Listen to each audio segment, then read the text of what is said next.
안녕하세요. 홍희진입니다. 제가 30분씩 책 읽는 영상을 올리고 있어요. 그냥 정말 저와의 약속을 지키고자 매일매일 찍어서 올리는데요. 주변 지인들이 너 뭐 하는 짓이냐, 그럴 거면 그냥 너 혼자 읽어라 이런 말씀을 너무 많이 하셔가지고 제가 한번 책을 읽어보도록 하겠습니다. 막 뭐 낭독을 하겠다, 뭐 낭독해 주시는 분들처럼 막 이렇게 쫙 멋있게 읽어드리겠다, 뭐 이런 취지가 아니라, 책을 읽어드리는 게 목적이 아니라 제가 책을 읽는 게 목적인 영상입니다. 그래서 그냥 중간중간 제가 헛소리도 해가면서 아마 그렇게 읽게 될 거예요. 그냥 제가 생각한 것들 있죠. 그런 것들 다 표현해 가면서 한번 읽어보도록 하겠습니다. 자, 제일 첫 번째 오늘 읽을 책은 이제 뭐 며칠 동안 읽게 될지 모르겠지만 보통의 존재라는 책입니다. 이석원 산문집. 이 책을 선택한 까닭은 뭘까요? 맞춰보세요. 아무도 못 맞추실 거예요. 침대 옆에 있었습니다. 네. 지금 원래 지금 책을 읽었어요. 읽고 들어와가지고 딱 침대 옆을 봤는데 이 책이 있는 거예요. 그래서 이걸 한번 낭독을 한번 해볼까? 이런 생각이 들어가지고 한번 읽어보려고요. 이 책을 산 지는 굉장히 오래됐어요. 이 책 나올 때 샀는데 그냥 침대 옆에 있었어요. 이 표지가 예뻐가지고 전 요런 표지 되게 좋아하거든요. 그래서 그냥 침대 옆에다가 DP용으로 놔뒀던 책입니다. 그래서 정말 침대 옆에 있어서 읽어보려고요. 이제 읽어보도록 하지요. 자, 보통의 존재고요. 작가 이석원, 71년생이군요. 71년생 오라버니시군요. 자, 그러면 읽어보도록 하지요. 아이고.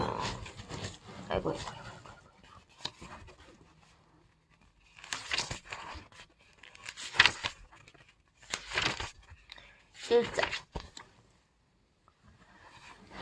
1장 제목이 손 한 번 제대로 잡아보지 못했으면서. 쑥맥인데요. 그죠? 우리는 극장에서 처음 손을 잡았다. 잡았다는데? 더 읽어봐야 될 것 같아요. 광화문 시네큐브였다. 광화문에 극장이 없죠, 지금? 종로에만 있고. 시네큐브가 어디지? 없어졌나? 옛날에 있었나봐요. 영화는 왕가위가 참여한 옴니버스 영화였는데 제목은 에로스였다. 왕가위 옛날 영화겠다, 그죠? 에로스래요. 좀 야할 것 같습니다, 영화가. 나는 극장에서 손잡는 것을 좋아한다. 촌스러운 취향인지는 몰라도 여전히 내겐 극장에서 손을 잡는 것이 프로포즈요. 애정의 표현이기 때문이다. 옛날엔 진짜 그랬던 것 같아요. 옛날에.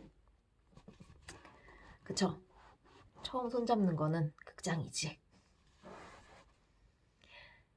그날 나는 그녀의 손을 처음 잡아보기로 마음먹었다. 이미 극장이라는 공간이 둘 사이에 암묵적인 동의를 가능하게 해준 상태였고, 다만 내가 용기를 낼 수 있는가 하는 문제만 남아있었다.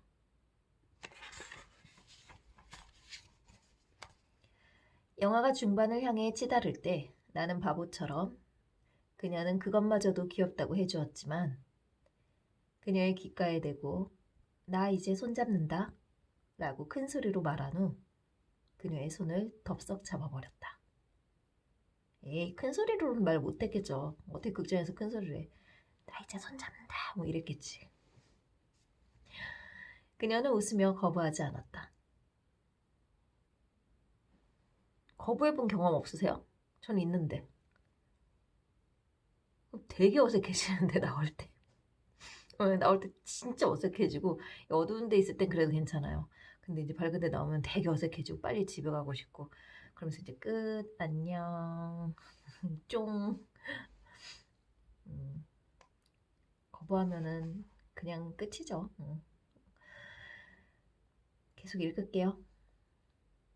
처음엔 조금 어색한 기분이 들었다. 그러나 이내 그녀의 체온이 따스하게 내 손에 전해졌다.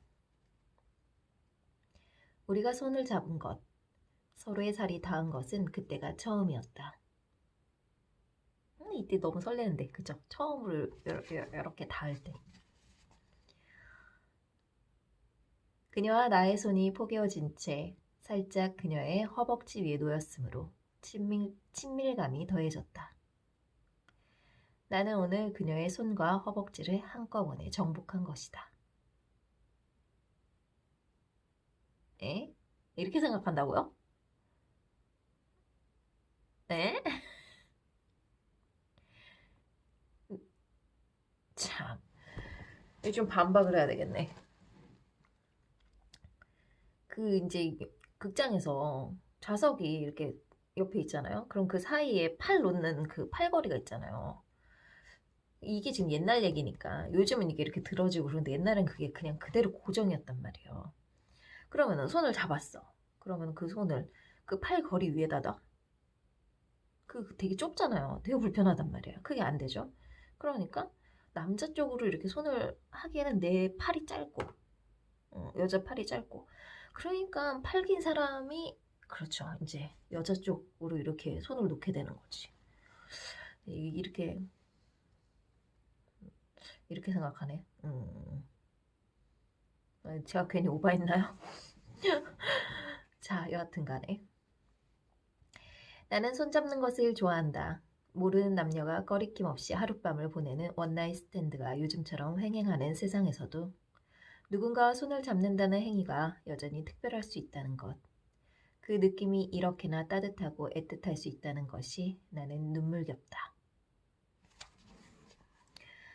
잠시 잠깐 만난 사이에서는 결코 손을 잡고 영화를 보거나 거리를 걷는 일 따위는 할 수 없으니까. 그런가?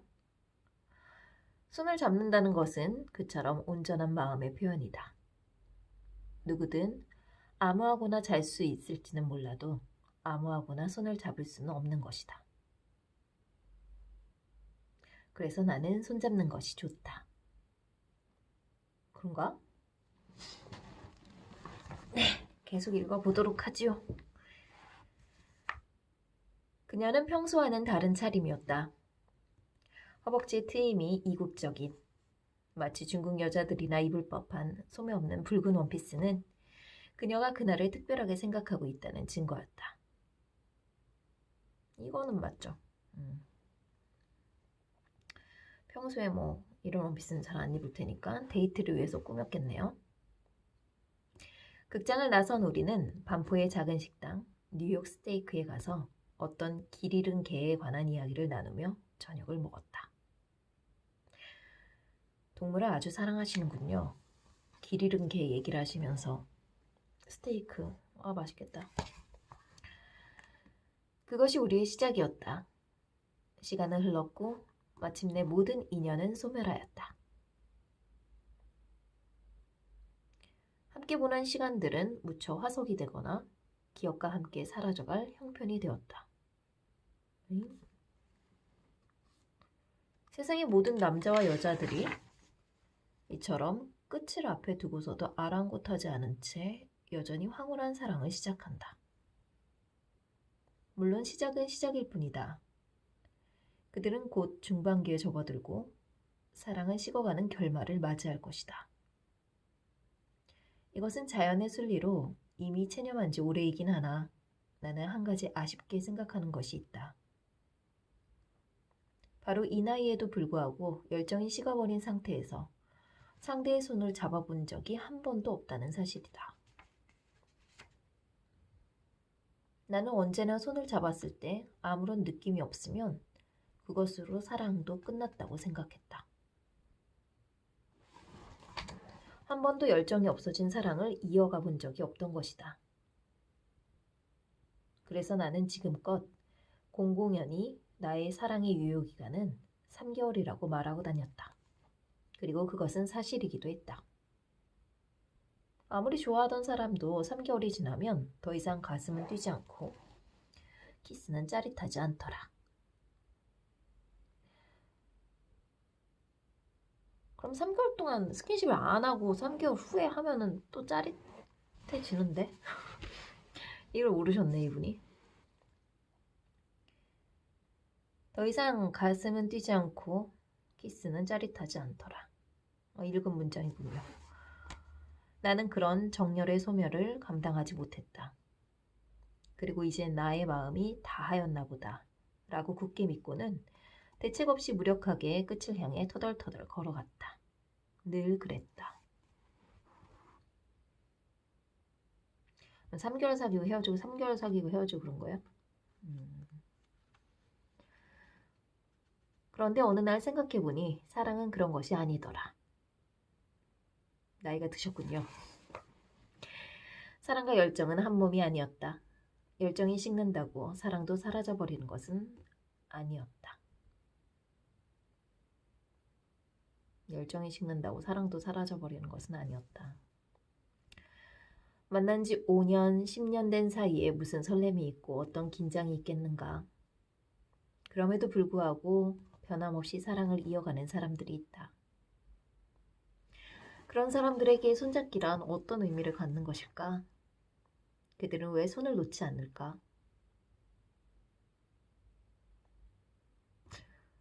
갑자기 그게 떠올랐어요. 길 가다 보면 할머니, 할아버지들이 손잡고 가는 것 너무 이쁘지 않아요? 진짜? 그죠? 이렇게 손잡고 이렇게 가는 뒷모습.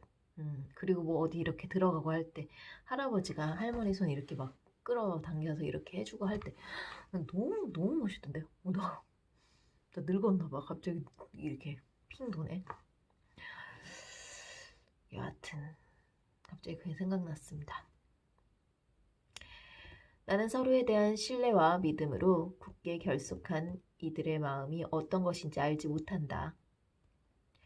더 이상 서로를 봐도 가슴이 뛰지 않고 키스는 짜릿하지 않을 때, 잡은 손은 무디어 별 느낌이 없을 때, 그것이 왜 절망이 되는지, 절망이 되지 않는지, 어떻게 그럼에도 사랑을 이어갈 수 있는지 나는 알지 못한다.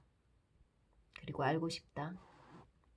그럴 때 두 사람을 이어주는 끈은 무엇인지. 정이지 뭐 정. 내가 정말로 누군가와의 관계에서 어느 날 정열이 사라져버린 상태를 받아들이고 지금까지 경험해보지 못한 새로운 사랑을 긴 호흡으로 이어갈 수 있다면 어쩌면 나는 제대로 손 한번 잡아보지 못했으면서 너무 빨리 사랑에 대한 결론을 내리고 살아온 것일지도 모른다. 마지막 문장이 중요한데 잘 못 읽었네요. 다시. 어쩌면 나는 제대로 손 한번 잡아보지 못했으면서 너무 빨리 사랑에 대한 결론을 내리고 살아온 것일지도 모른다.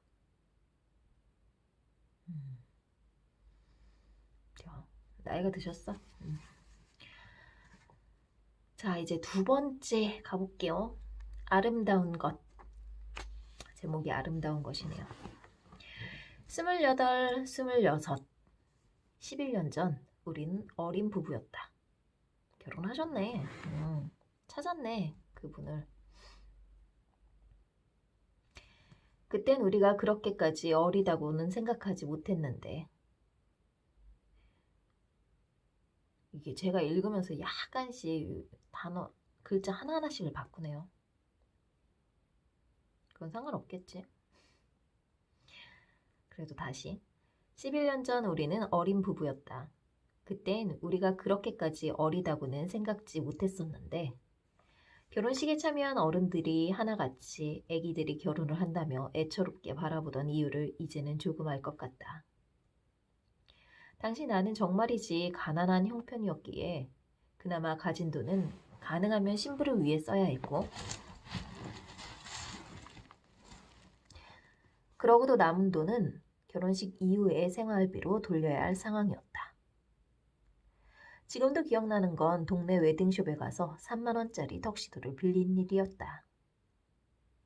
3만원짜리가 있었나봐요. 그래도 궁금해지네. 와이프는 얼마짜리 드레스를 입으셨을지. 되게 비싼 거 입으신 거 아니야?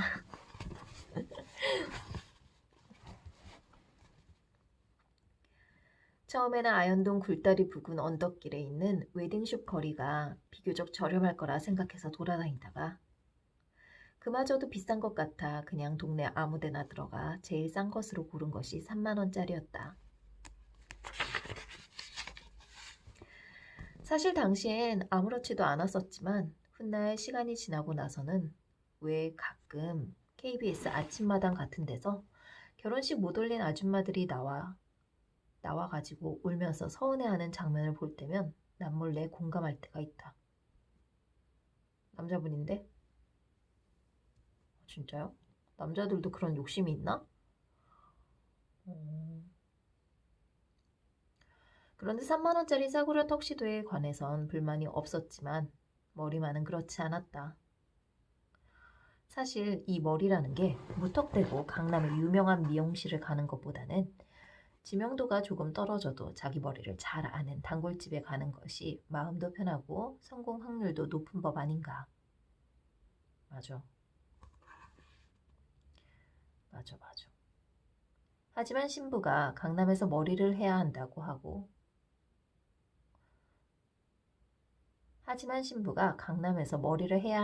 하도 고집을 부려서 할 수 없이 끌려간 곳이 도산공원 근처에 있는 유명한 C 메이크업 폼이었다.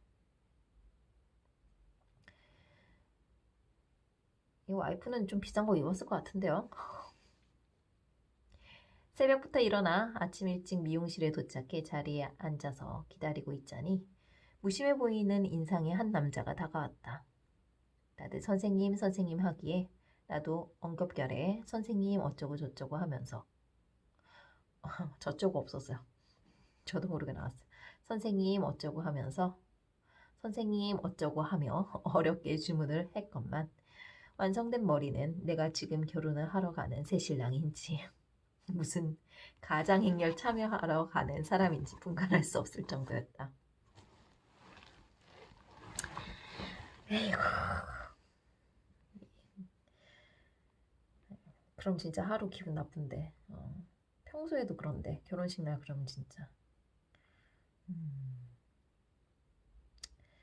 결국 그 무책임한 선생인지 나발인지 덕분에 졸지 엘비스 프레슬리가 되어버린 난 신부가 노발대발하며 폭발하고 나서야 겨우 평범한 옆가르마로 급전환하여 어쨌든 식장으로 향할 수 있었다. 와이프가 보기에도 아니었나 보군요. 결혼식. 신부가 야외 결혼이 아니면 결혼을 안 하겠다고 해서 한참을 싸웠다. 어른들이 모두 걱정하셨고 나도 웬만하면 날씨 걱정 안 하고 어른들 기분도 맞춰줄 수 있는 곳에서 하길 바랬지만 신부는 도무지 양보할 생각이 없었다. 결국 올림픽공원 수변 무대에서 야외 결혼식을 하기로 했는데 결혼식을 올려야 할 날이 다가오자 갑자기 그 주 월요일에 제주도 근처에 태풍이 상륙한 것이 아닌가.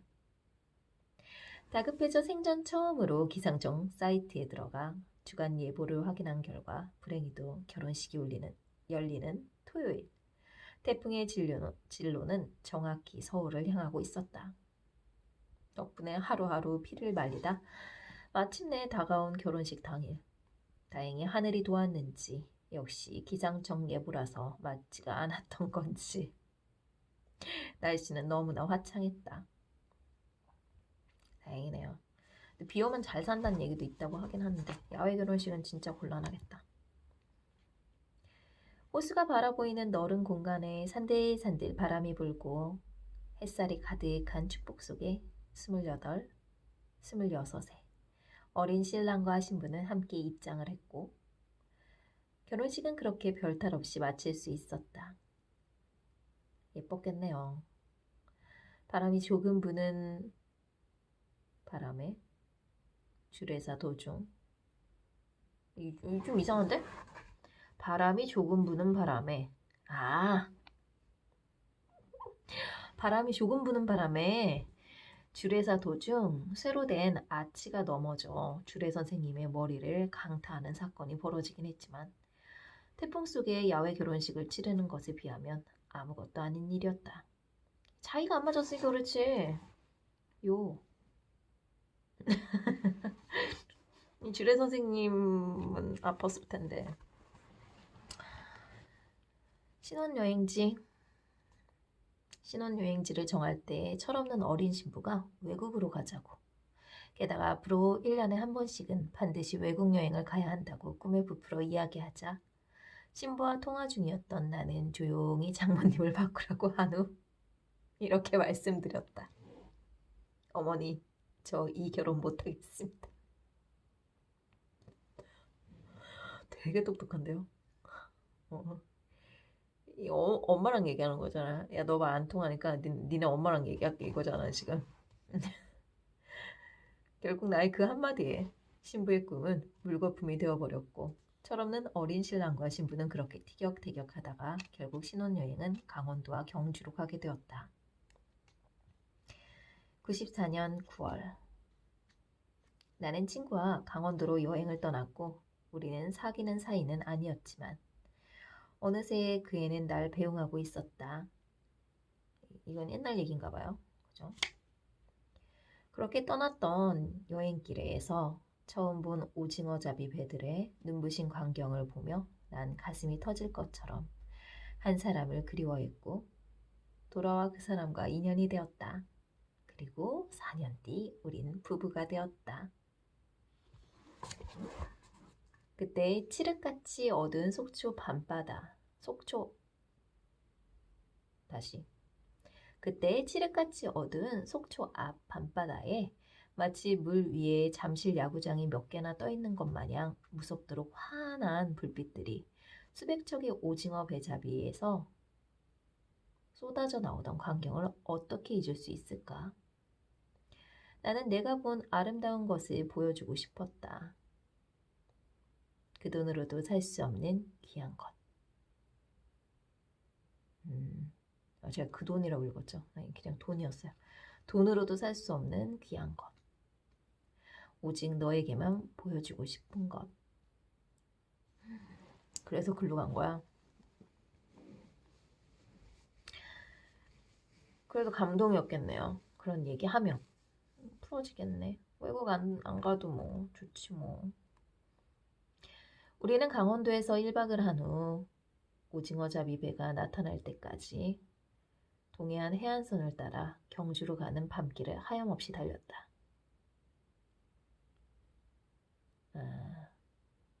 생고생을 했구만. 26, 신부가 26이니까 괜찮아, 그때는. 근데 지금 이러자 그러면은 성질 날 것 같긴 해요. 자, 다시.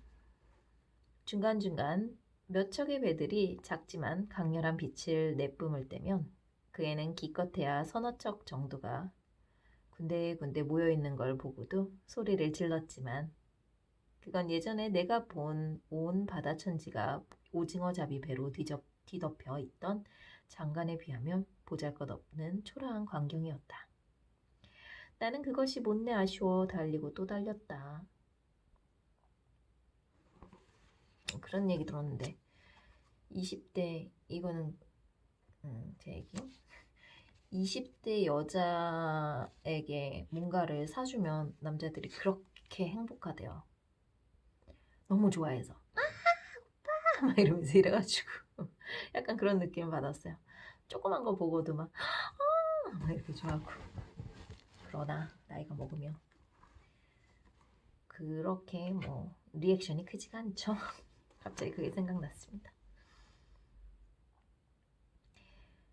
계속 읽어보도록 하지요. 20살이 넘어 처음 사랑에 빠지던 순간을 잊을 수 없다. 모든 시공간이 정지한 채 오직 너와 나만이 존재하던 시간들.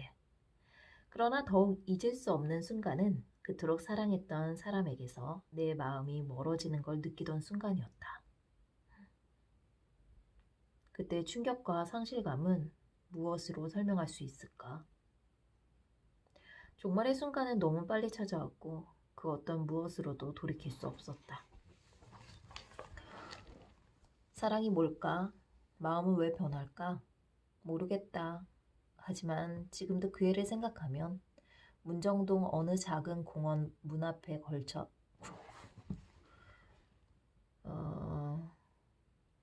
문정동 어느 작은 공원 문 앞에 걸터 앉은 채 책을 읽으며 나를 기다리던 모습이 떠오른다.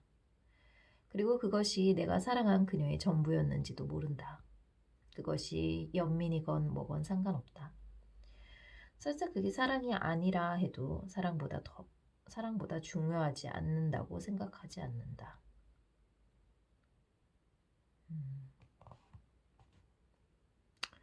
결국 오징어잡이 배들은 그때만큼 나타나지 않았다.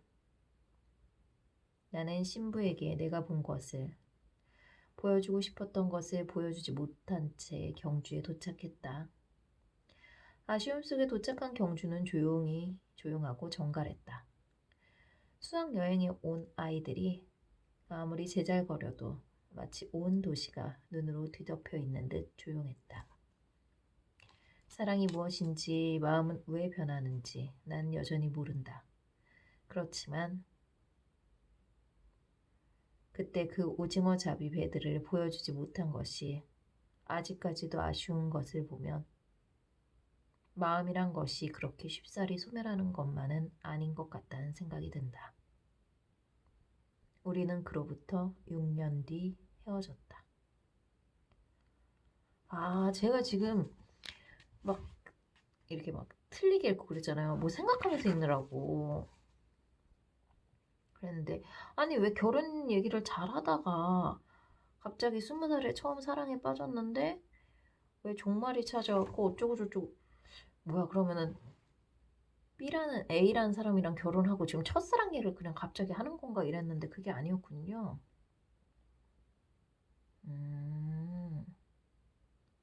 그게 아니었어. 헤어졌구만. 그래서 그렇게 말했던 거였군요.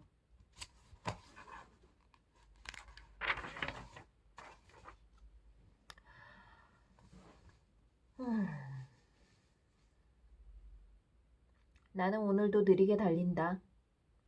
도로에서 가장 느리게 달리는 차는 항상 나다.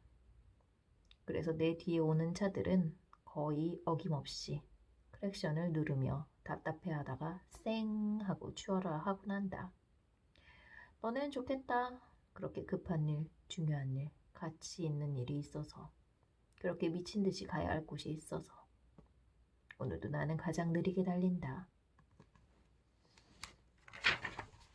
그렇군요. 재밌네요. 하나만 더 읽을까? 딱 하나만 더 읽고 잡시다. 사생활. 사람은 혼자 있을 때 이루 말할 수 없이 더럽고 이루 말할 수 없이 한가롭다. 그쵸. 집에서 혼자 쉬는 날 손가락 까딱 하나 하기 싫잖아요 진짜.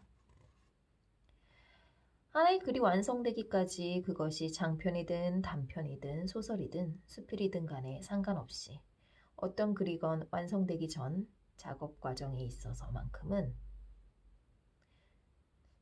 그 내밀성이 보장되어야 한다. 독자는 완성되기 전 채 여물지 않은 글의 모자람을 애써 엿보려 해서는 안 되고 작자는 이렇게 표현했네요. 작자는 중간에 섣불리 공개하는 실수를 범하지도 말아야 한다. 과정은 언제나 비밀에 붙여져야 하며 사생활은 보장되어야 하기 때문이다. 누구든 외출을 한다고 했을 때 이른바 준비라는 것을 한다. 준비라는 게 다른 건 없다. 집에 있는 동안 묵혀진 몸을 씻어 깨끗하게 하고 얼굴과 몸에 이것저것을 발라 윤기를 준 다음 마지막으로 나갈 옷을 고르는 등 한마디로 본연의 몸 상태 이상의 것을 보여주려 치장하고 다듬는 과정의 작업이다. 그러네. 그런데 세상에 많은 일이 그렇듯 그 과정 자체는 별로 아름답지 못하다. 사람이 자기 몸을 씻을 때 정말로 깨끗해지기 위해서는 사타구니 깊숙한 곳까지 손을 뻗어 벅벅 소리가 날 정도로 힘차게 닦아줘야 할 때도 있고 순간순간 결코 아름답지 않은 자세를 취해야 비로소 구석 깊은 곳까지 깨끗한 상태가 될 수 있으니 말이다. 과정이란 그 결과에 비하면 이토록 수고롭고 민망한 장면들이 많이도 연출되는 절차인 것이다. 샤워를 마치고 나서도 마찬가지다. 김이 가득 찬 욕실에서 나와 마른 수건으로 젖은 몸을 닦을 때 무릎을 숙이고 다리를 벌린 채 서해부, 가로치고 허벅지 안쪽, 가로 닫고 서해부를 닦는 모습이란 도무지 우아함과는 거리가 먼 장면이다. 어째서 아름다워지기 위해서는 이렇게 구구한 과정과 절차를 거쳐야 하는 것일까? 단 한 번도 이렇게 생각해 본 적이 없는데. 이렇게 생각해 본 적 있어요? 없는데. 역시. 드라마나 영화 속에서 배우들의 삶이 보기에 산뜻하고 간편해 보이는 이유는 바로 이러한 과정의 취함과 번거로움이 생략되어 있기 때문이다. 영화 속에서 결코 어떤 종류의 맨도 입고 있던 바지를 혁대를 끌러 벗어내린 후 관객들이 눈치채지 못하도록 잽싸게 옆으로 팽겨쳐 버린 다음 몸에 딱 붙는 타이즈를 입기 위해 한 발로 선 채 균형을 맞추느라 낑낑거리는 모습 같은 건 보여주지 않는다. 그저 한 바퀴 휙 돌고 나면 자동으로 타리와 차기가 되는 것이다. 세상에 이렇게 간편할 수가. 옷 갈아입는 그런 히어로들 얘기하고 있군요. 근데 아까 여기 있잖아요. 몸에 딱 붙는 타이즈를 입기 위해 한 발로 선 채 균형 맞추느라 낑낑거리는 모습. 이거 혹시 그런 경험 없으세요? 여자분들? 이렇게 밖에 나갔는데 겨울 같을 때 봄, 가을엔 상관없고 겨울에 스타킹 신었는데 그게 나가서 빵꾸 난 거야. 뻥뻥 뻥난 거야. 근데 막 검은 스타킹 이런 거야. 그럴 때는 어쩔 수 없이 새로 사가지고 그쵸? 신는 경험 있으시죠? 그때 이제 없으니까 화장실 가가지고 하면 진짜 불편하거든요. 그리고 막 공중화장실에서 막 어디 닿기 싫어가지고 막 좁잖아요. 그리고 막 진짜 낑낑낑낑 거리면서 하는데 갑자기 그게 생각났어요. 그러네. 그 내 모습이 얼마나 웃겼을까. 혹시 설마 그런 모습이 찍히진 않았겠죠. 요즘 하도 화장실에 이상한 게 많아가지고. 그러니까 자꾸 화장실 얘기가 나서 그런데 저 그런 얘기도 들어봤어요. 여자 화장실에 몰래카메라가 너무 많아가지고 차라리 화장실에 들어갈 때 얼굴을 가리고 들어가는 게 낫겠다고. 어떤 분이 그러셨어요. 진짜. 여하튼 간에 계속 읽어봅시다. 어디까지 읽었죠? 아까 그 맨이 한 바퀴 뚜루릉 돌면 옷 갈아입는 얘기 거기까지였죠. 나는 초능력자들이 시간을 되돌린다든가 폭발 직전에 핵폭탄을 우주 저 멀리로 던져버리는 등의 괴력을